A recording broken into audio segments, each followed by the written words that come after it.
Eto na po yung tutorial kung paano natin nagawa yun. Active lang kayo dyan, nakaharap kayo sa camera. Dapat yung camera nyo hindi gumagalaw. Kailangan po meron po yung gamit na tripod. Pagdating dyan, tap mo yung arrow sa baba.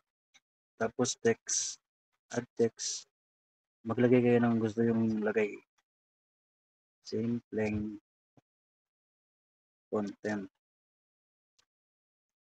para sa inyo mga idol.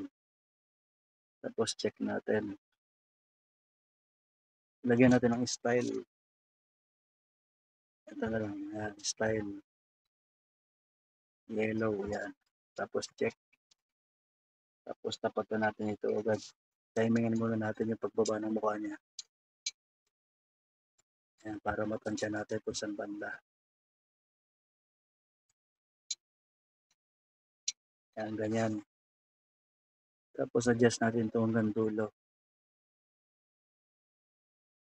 Yan na po siya. Diba ganyan, nakatapat na sa mata niya.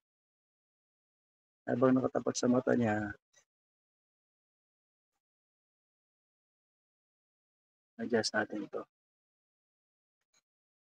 Para sakto pag yuyuko siya. Yan po, diba? Maglalagay po tayong keyframe dito tapos plus sign. Dali natin sa kanan. Yan. Tapos abante.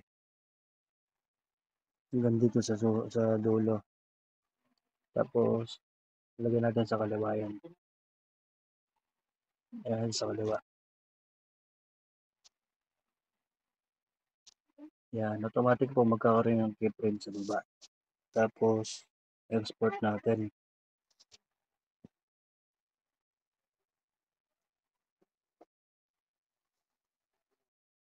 Tapos balik po tayo. Add natin uli yung na-export natin.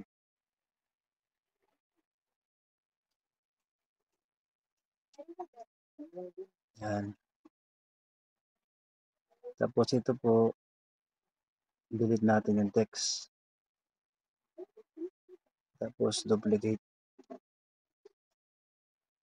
Duplicate po natin to.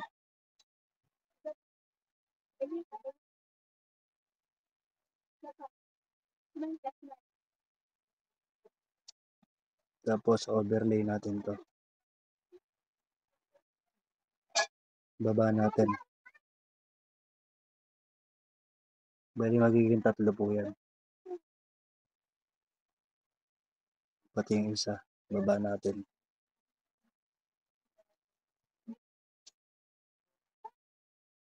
Yan, tapat natin hanggang ganyan sa dulo. Bali magiging ganyan na po siya, diba? Tap natin to nasa gitna. Yan. Tapos sa split.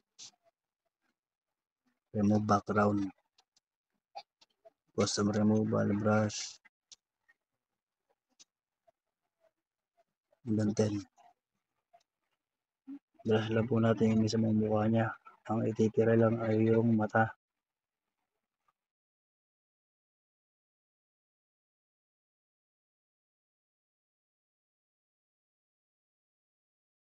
Yun, background remove na siya. Tapos check natin. Tignan natin kung okay na.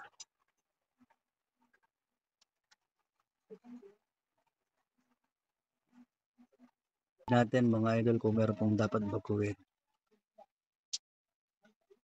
Kung meron po kayo natutunan, huwag kalimutan mag-follow para lagi kayong updated sa mga video ginagawa ko. Ayos na yan.